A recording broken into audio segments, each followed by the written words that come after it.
सुनीता जी, सबसे पहले तो आपका बहुत बहुत स्वागत है हमारे कार्यक्रम में। जी धन्यवाद सर। बहुत खुशी हो रही है कि आपको राष्ट्रपति पुरस्कार दिया गया है इस वर्ष शिक्षक दिवस पर। जी धन्यवाद सर। आपके मन की भावनाएं बताइए, कैसा लग रहा है? बहुत खुशी हो रही है और खुशी हो रही है कि विद्यालय परिवार की ओर से, विद्यालय की सहयोग से, बच्चों की सहयोग से मैं इस मुकाम तक पहुंच पाई। वाकई बहुत ही गर्व की बात है पूरे प्रदेश के लिए, देश के लिए। मैं जानना चाहता हूँ, आप गणित की शिक्षिका है ना? जी सर। और नवोदय विद्यालय में पदस्थ हैं? जी सर, नवोदय विद्यालय डिंडोरी मध्य प्रदेश में। तो बताएं कि कितने वर्ष हो गए आपको इस शिक्षण विधा से जुड़े हुए, और कैसा लग रहा है आपको इस कार्य में? आपको कितना आनंद भी आता है और एक सुखद अनुभूति होती है? सर एक्चुअली मेरा टीचिंग कैरियर टोटल 27 इयर्स का हो गया है। मैंने 2003 में नवोदय विद्यालय समिति को ज्वाइन, वहाँ नवोदय विद्यालय सूरजपुर में, एंड देन 18 इयर्स के बाद मैंने 2021 में नवोदय विद्यालय डिंडोरी को ज्वाइन किया। इस मैथमेटिक्स टीचिंग के दौरान मैंने जो टीचिंग की शुरुआत की वो mathematics modelling plus lecture method से शुरुआत किया। और इस दौरान हमेशा मेरा सब्जेक्ट एवरेज हमेशा 100% रहा, और सब्जेक्ट एवरेज जो है रिजल्ट जो है ऑलवेज 100% रहा, और सब्जेक्ट एवरेज 80% अबव रहा। और कोरोना पीरियड के दौरान मुझे, क्योंकि हमारे जो बच्चे हैं ग्रामीण परिवेश से आते हैं, तो उन तक पहुंच बनाने के लिए मैंने लेक्चर मेथड से यूट्यूब में वीडियो डालना चालू किया। देन आफ्टर मुझे एनिमेशन बनाने का, सिखाने का मौका नवोदय विद्यालय समिति ने दिया। तो मैं सॉफ्टवेयर है जियोजेब्रा सॉफ्टवेयर, मैथमेटिक्स पैड, उसके माध्यम से मैं मैथमेटिक्स की एक्टिविटी प्लस लेक्चर मेथड से प्लस जो है एनसीईआरटी लैब की जो 6 से लेकर 12th क्लास तक की एक्टिविटी है, उसको एनिमेशन बेस्ड बनाना चालू कर दिया। और आज की डेट में 6 से लेकर 12th क्लास के मैथमेटिक्स एक्टिविटी के animation based video, modelling based video मेरे यूट्यूब चैनल में और मेरे वेबसाइट में अपलोडेड हैं। और इसके साथ साथ मुझे मौका भी मिला कि इस जियोजेब्रा सॉफ्टवेयर को मैं केंद्रीय विद्यालय संगठन के टीचर्स को, नवोदय विद्यालय के और डिस्ट्रिक्ट सूरजपुर के टीचर्स को सिखा सकूं।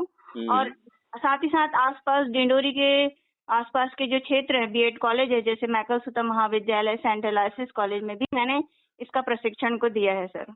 सुनीता जी, मैं जानना चाहता हूं, चूंकि आप गणित विषय पढ़ा रही हैं और अमूमन देखा जाता है कि गणित विषय बच्चों को बहुत कठिन लगता है, इसलिए बहुत जरूरी हो जाता है कि उन्हें इस तरीके से समझाया जाए, इस तरीके से पढ़ाया जाए कि एक बार में उनको उनकी मेथड समझ में आ जाए और वो आने वाले तमाम सवालों को हल कर सकें। आपने क्या तरीका इजाद किया है बच्चों को आसान भाषा में बताने के लिए गणित को? गणित को आसान बनाने के लिए सर हमेशा हम चॉक डस्टर का सहारा नहीं ले सकते। डेफिनेटली हम अपने गणित को खेल खेल में पढ़ाएं और उनको जीवन से संबंधित गतिविधियों से जोड़ें। और जीवन से संबंधित गतिविधियों को जोड़ने के साथ साथ, क्योंकि वैसे भी गणित जो है अमूर्त विषय माना जाता है, उसको मूर्त रूप में साकार करने के लिए हम मॉडलिंग, एनिमेशन, क्योंकि आज की दुनिया जो है, बच्चे जो है मोबाइल से फ्रेंडली हैं और यूट्यूब ये सब देखते हैं, तो डेफिनेटली वो एनिमेशन देख के खुश होते हैं। जब कोई 3D ऑब्जेक्ट को एनिमेटेड होते हुए अपने सामने देखेंगे तो स्वाभाविक है वो टीचर और स्टूडेंट का कोरिलेशन बन जाएगा। और दैनिक जीवन की गतिविधियों से संबंधित गणित को लेते हुए अगर आप स्टार्ट करेंगे पढ़ाना, तो डेफिनेटली जो है स्टूडेंट जो है रुचि लेगा। तो फिर जब रुचि लेना प्रारंभ कर देगा तो कठिन से कठिन सवाल को भी उसे सॉल्व करने में मजा आने लग जाएगा, क्योंकि वो उस समय तक टीचर से फ्रेंडली हो चुका होगा। वो जान चुका होगा कि हमारे टीचर जो है मेरा पूरा साथ देंगे इस गणित को सॉल्व करने में, तो डेफिनेटली हमारे साथ हो जाएगा और हम अच्छा कठिन से कठिन विषय को हम आसान बना सकते हैं। सुनीता जी, हर क्लास में कुछ बच्चे होते हैं जो उच्च श्रेणी के होंगे, कुछ होंगे मध्यम और कुछ ज्यादा कमजोर होंगे, मतलब पढ़ने में। तो जो सबसे कमजोर बच्चा है उसको आप किस प्रकार से समझाने का प्रयास करती हैं, ताकि यदि वो समझ लेता है तो फिर बाकी बच्चों को तो फिर आप गणित पढ़ने में बहुत आसानी हो जाएगी? हाँ, एक्चुअली नवोदय विद्यालय में ये प्रथा है सर कि हम एकेडमिक टाइम हमारा 7:30 से 1:30 होता है। देन आफ्टर जो 3:45 से 4:45 एक रिमीडियल टीचिंग होती है, एक सुपरवाइज्ड टीचिंग भी होती है रात को।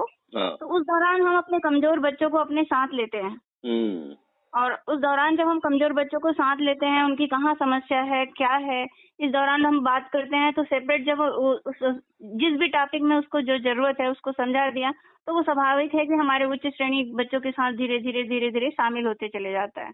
और हम एक्स्ट्रा क्लासेस भी लेते हैं सर, सुपरविजन के दौरान हो चाहे जब भी हो। जैसे कोई बच्चा खेल में गया और उसको हमारी क्लास में वो नहीं रह पाया, तो उसको अपने साथ लेने के लिए हम एक्स्ट्रा क्लास लेते हुए अपने साथ लाने की पूरी कोशिश करते हैं, बच्चों की समस्याओं का समाधान करने की कोशिश करते हैं सर। चलिए, बहुत अच्छा प्रयास आप करती हैं ताकि कमजोर जो बच्चे हैं उनको भी मुख्य धारा में लाया जा सके। आप से मैं ये भी जानना चाहूंगा कि बच्चों की उपस्थिति 100% हो कक्षा में, उसके लिए भी आपका कुछ प्रयास होता है? बच्चों की उपस्थिति एक्चुअली नवोदय विद्यालय है सर, यहाँ पे बच्चे मोस्टली 100% ही रहते हैं। डे स्कॉलर में ये प्रथा रहती है कि बच्चे घर से आ रहे हैं, जा रहे हैं। हमारे यहाँ जो है बच्चे यहीं रहते हैं। अच्छा। तो हम कोशिश, तो हमारे बच्चे जो है कभी अचानक उनकी जब तबीयत खराब हुई तभी वो जो है अपने पेरेंट्स के पास जाते हैं, और हम कोशिश करते हैं उस दौरान भी उन्हें, जब यदि थोड़ी हल्की बुल्की तबीयत खराब है तो उनका प्रॉपर प्राथमिक उपचार करते हुए उनको अपने साथ लें, उनको पढ़ाएं लिखाएं। यदि उनको अगर तबीयत ज्यादा खराब हो जाती है तो जब वो लौट के आते हैं तब भी हम उनको प्रॉपर गाइड करते हैं ताकि वो हमारे साथ बने रहे हमारी पढ़ाई के दौरान। अच्छा, अब बहुत जरूरी हो गया है सुनीता जी कि एक शिक्षक हमारे बच्चों को करियर निर्माण की भी कुछ दिशा बताए ताकि उन्हें ये समझ में आ जाए कि किस क्षेत्र में उसे करियर बनाना है। तो उसके लिए आप क्या करती हैं? सर, मैथमेटिक्स जो है एक करियर मतलब डिफरेंट जगह में आपको पहुंचा सकता है, और उसके लिए हम समय समय पर बच्चों को करियर गाइडेंस भी देते रहते हैं। और हमारे यहाँ पे एक NSF-CCL यानी क्रिएटिव कंटिन्यूअस लर्निंग करके एक ऑनलाइन टेस्ट भी होता है, और साथ ही साथ डिफरेंट कॉम्पिटिटिव एग्जाम जैसे मैथमेटिक्स ओलंपियाड्स भी होते रहते हैं। और हम मैथमेटिक्स डे के दौरान उनको क्विज भी कराते रहते हैं।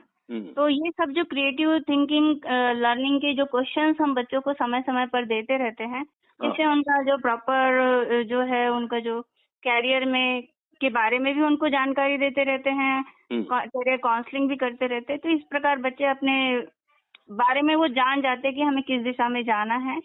तो ये बताते हुए खुशी भी हो रही है कि मेरी जो प्रीवियस जो स्टूडेंट्स हैं, 4 स्टूडेंट्स जो हैं SDM के पोस्ट में कार्यरत हैं, 2 स्टूडेंट इसरो में वैज्ञानिक भी हैं। अच्छा, इस प्रकार हाँ, अब बहुत अच्छी फील्ड में हमारे जो बच्चे कार्यरत हैं। एक बच्चा जो है हमारा फ्लाइंग ऑफिसर्स में भी काम कर रहा है। इस प्रकार बच्चे डिफरेंट फील्ड्स में काम करते हुए अपने कैरियर को बनाते रहते हैं, क्योंकि हम समय समय पर उन्हें कैरियर काउंसलिंग करते रहते हैं सर। बहुत अच्छी पहल है आपकी ये।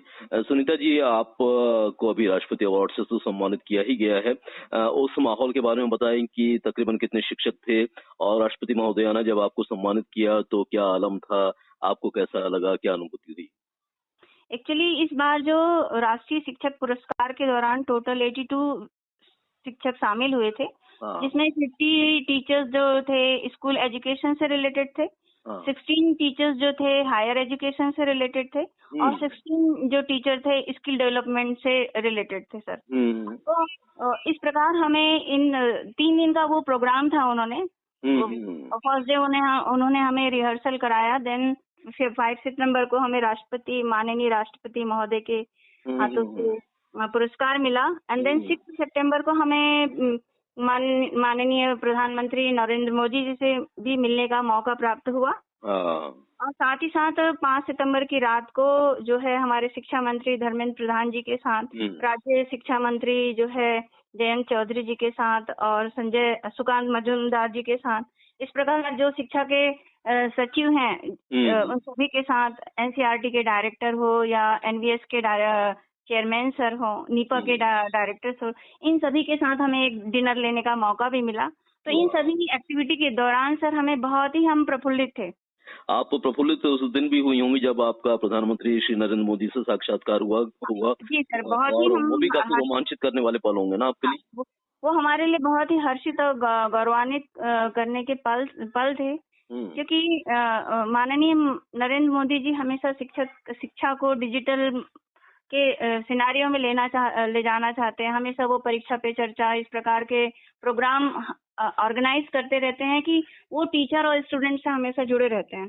तो हमें उनसे मिलने का जब ये लाभ प्राप्त हुआ तो हमें बहुत ही अच्छा लग रहा था सर। कोई विशेष बात निकल कर सामने आई प्रधानमंत्री मोदी जी से साक्षात्कार के समय? विशेष बात तो उन्होंने हर बात जैसे विशेष बात ही करी कि जो शिक्षण के दौरान भाषा एक रुकावट नहीं होना चाहिए, कि बच्चा मातृभाषा में अगर जब सीखता है तो स्वाभाविक है बहुत अच्छे से सीखता है। फिर उन्होंने एक टूरिज्म की बात करी थी उन्होंने कि जानो अपना देश के माध्यम, जानो अपना देश एक प्रतियोगिता क्विज कंपटीशन जो है ऑनलाइन हो रही है, उसके बारे में बात की। आप अपने बच्चों के द्वारा इस क्विज को दिलाइए। और फिर एक शिक्षक हमारे जो कला से संबंधित थे, उन्होंने अपनी बात रखी। तो उन्होंने कहा कि आज हमारे भारत के जो सांस्कृतिक विरासत को आगे बढ़ाने के लिए हम केवल शिक्षा पर ही ना निर्भर रहें, हमारी जो शिक्षा होना चाहिए अनुभव आधारित होना चाहिए, क्रिया आधारित होना चाहिए। हम खेल में भी अपने बच्चों को आगे बढ़ाएं, कला में भी हम आगे बढ़ाएं। और इस प्रकार जब हम अपने बच्चों का सर्वांगीण विकास करेंगे तो डेफिनेटली हमारे बच्चों का जो है विकास होगा, उसके साथ साथ हमारे देश का विकास होगा। इस संदर्भ में वो बात कर रहे थे सर। वाकई बहुत ही स्मरणीय पल रहे वो आप लोगों के लिए। आपको और इसके अलावा और कौन कौन सी उपलब्धियां प्राप्त हो चुकी हैं शिक्षा जगत में? शिक्षा जगत में सर मुझे 2014 में नवोदय विद्यालय समिति के द्वारा नेशनल इंसेंटिव अवार्ड प्राप्त हुआ। एंड 2019 में मुझे नेशनल ICT अवार्ड प्राप्त हुआ 2019 में, जिसे 2022 में मुझे हम लोग को मिला क्योंकि उस समय कोरोना पीरियड चल रहा था सर। और इसके अलावा मैंने डिफरेंट विद्यालय में जाकर एज ए रिसोर्स पर्सन काम किया। और हमारे यहाँ नवोदय विद्यालय समिति में एक और प्रक्रिया भी है कि जो छत्तीसगढ़ में जब हम पोस्ट थे तो वहाँ एवरी ईयर लास्ट में जैसे क्लास 12 के जो हमारे लो अचीवर्स स्टूडेंट्स होते थे, उनको एक जगह हर विद्यालय से उन बच्चों को बुला के एक जगह कोचिंग दी जाती थी। तो मैं उसमें हमेशा शामिल रहती थी सर। और बच्चों को यानी कि उनको गाइडेंस देना इस संदर्भ में। और साथ ही साथ मैंने NCERT यूट्यूब चैनल में भी अपना ऑनलाइन ट्रेनिंग प्रोग्राम दिया हुआ है और CIET में वीडियो स्क्रिप्ट राइटिंग प्रोग्राम में भाग लिया है। और अभी मैंने CIET NCERT में जाकर एक हिंदी ट्रांसलेशन वर्क में भी काम किया। और CDEC की ओर से जो हमारा मैथमेटिक्स के जो क्वेश्चंस होते हैं उनको हिंदी ट्रांसलेट करते हैं, उसमें भी मैंने काम किया। इस प्रकार मैं डिफरेंट फील्ड में अपना काम किया हूँ सर। चलिए, बहुत खुशी की बात है कि आप लगातार अपने शिक्षण कार्य को आगे बढ़ा भी रही हैं और आपको उसमें कई अचीवमेंट भी हासिल हो रहे हैं। सुनीता जी, हर शिक्षक के मन में कुछ आइडियाज होते हैं, कुछ सुझाव होते हैं जिन पर वो कुछ बेहतर करना चाहता है। तो भविष्य में आपकी किस प्रकार के प्लान्स हैं जिस पर आप चाहती हैं कि वो यदि लागू हो तो बहुत अच्छा रहेगा शिक्षक के लिए भी और बच्चों के लिए भी? हाँ, मैं अगर ये चाहती हूँ कि जैसे हमारे नवोदय ये न्यू एजुकेशन पॉलिसी की परिकल्पना है कि हम बच्चों को डिजिटल शिक्षण दें।